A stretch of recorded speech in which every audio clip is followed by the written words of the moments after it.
বিসমিল্লাহির রহমানির রহিম।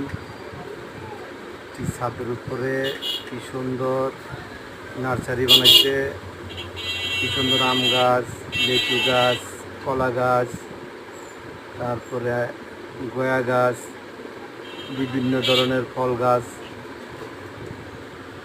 এই ধরনের নার্সারি আপনারা বানাতে চাইলে ছাদের উপরে করতে পারেন। খুব অপূর্ব সুন্দর দৃশ্য। আলহামদুলিল্লাহ, আপনারা চাইলে এইভাবেই করতে পারেন। আর ফল ফ্রুট ছাদে করা এটি কোনো ব্যাপার না, অনেক সময় শাকসবজিও করা যায়। অপূর্ব দৃশ্য লাগে, দেখতেও খুব সুন্দর লাগে। এই যে কতগুলো বিল্ডিং, একটা বিল্ডিংয়ের উপরও এই ধরনের গাছ নাই।